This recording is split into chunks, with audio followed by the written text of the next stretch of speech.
From beefing with a Nickelodeon star to pissing on King Von's grave, I think King Von thirsty. Look, yo, drink that. I'm gonna pee on you.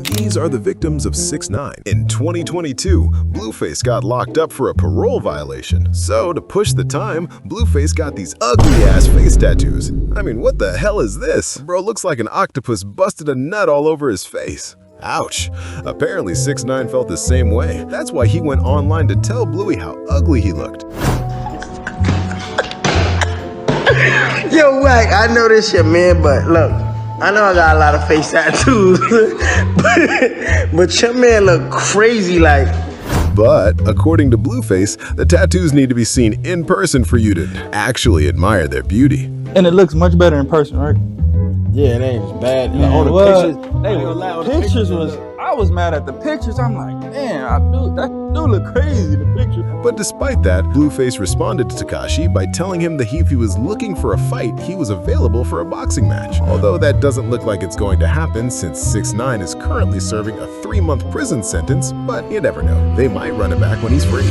After he got out of prison, the whole world had their eyes on 6ix9ine. In fact, he had so many eyeballs on him that he broke the viewership record for a single Instagram live. I broke the YouTube. I'm at 5 million views in 1 hour. Y'all can't even get 100,000 views. So with all this attention, you'd expect his first song out of prison to go #1 on Billboard, right? Right? Well, no. 6ix9ine's song Gooba didn't actually go #1 that week. Instead, it was Stuck With You by Ariana Grande and Justin Bieber. Yeah, getting beaten by a Nickelodeon star and a former Diddy prodigy didn't sit well with Tekashi. That's why in his mind, the only reasonable explanation was that they had to have cheated. You can buy #1s on Billboard. I want that to register in your head. Last Thursday, Ariana was Stuck With You submitted 60,000 units last second. They purchased half of those things with 6 credit cards.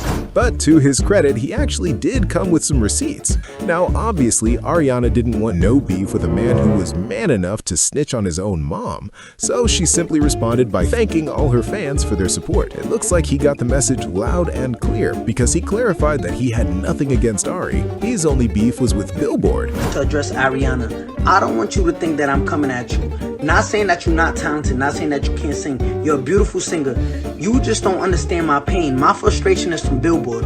I speak for the millions of kids that come from nothing, right? But before you start thinking Tekashi's actually a good dude trying to fight for what's right, he was just mad that they cheated before him because 5 years later, he was accused of doing the exact same thing. Trolls goes to #1, but then fell to 34 its second week, which was the largest position drop from a #1 in charts history. Yeah, can I say? Yeah. I was so heavy on bashing Billboard and Nielsen, who actually does the counting, that they trying to make me look bad. And matter of fact, I didn't need to buy shit. But he doesn't only beef with Disney stars, as he also doesn't like NBA players.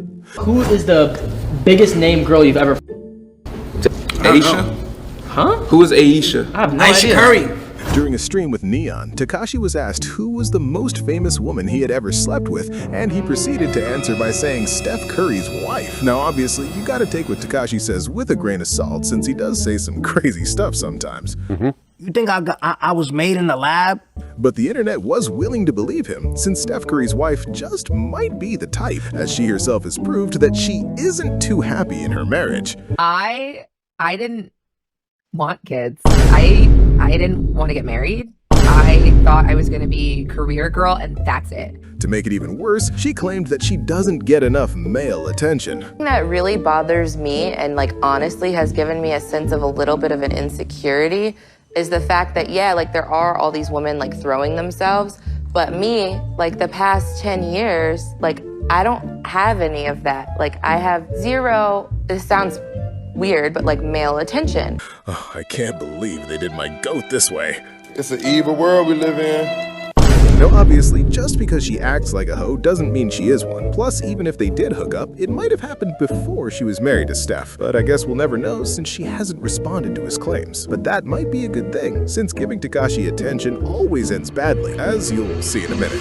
Back when his career was still starting out, Tekashi and Trippie Redd had a pretty great friendship. I mean, it was almost as if they were a two-man version of the Powerpuff Girls. But as you know, all good things must come to an end. That's why after getting his hands on a beat that was initially supposedly made for his friend, Tekashi stole it and used it for his own song Gummo. Stole that shit. That's what I do, nigga. To give him the benefit of the doubt, the reason he stole the beat was because Trippie had started dissing him. He dissed me before Gummo. Yeah. Before I could even reach a mainstream thing. Who does that? But to his credit, the song might have been better off with him because judging by this parody, Trippie had no business being on that song. I'm gonna show you what Trippie gonna do to that shit right now. Trippie 1440, 1400, 14. Big slime 459. What is he gonna do with that? But he doesn't just go after his friends, as he seemingly does not like the British, as once he found out 21 Savage was from there, he made it his mission to troll him for it. What are you here? So I'm seeing, according to my documents, you wanna go to America. I need to go to America. Please, I'll do anything. I can make it. Trust me, I can make it. I can be an Atlantean. Are you not happy where you're from? I'm begging you. I'll do anything. But just like me, I'm sure you're all wondering where on earth did his hate for Savage come from? Well, during an interview, Tekashi told the world just why he doesn't like the Red Rum rapper. I keep exposing that he's an immigrant, right? And he's want to portray himself as a hardcore American gangster when you were born in England, eating Brussels sprouts and drinking tea and writing essays with a feather. But it's not all hate for 21, as during a game of F, Marry, Kill with DJ Vlad, he clarified that he would help 21 with his immigration issues, even if that meant marrying his girl. Definitely marrying Lotto. Okay. I'm gonna marry Lotto so she could give a green card to her husband. 21 Savage?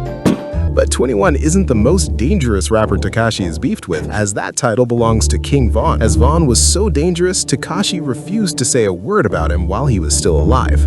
During his short time as a rapper, King Von wasn't shy in telling the whole world that he didn't respect Tekashi. Obviously, 6ix9ine didn't want the smoke, so he never once dissed the O-Block rapper. But that was until he sadly met his end on the 6th of November 2020. After that, all bets were off, and Tekashi told the world just what he thought of the gangster rapper. So that nigga Von rest in piss, nigga. I don't got 6ix9ine was actually a genius for not dissing Von while he was still alive, because judging by his track record, Tekashi might have joined him that coffin.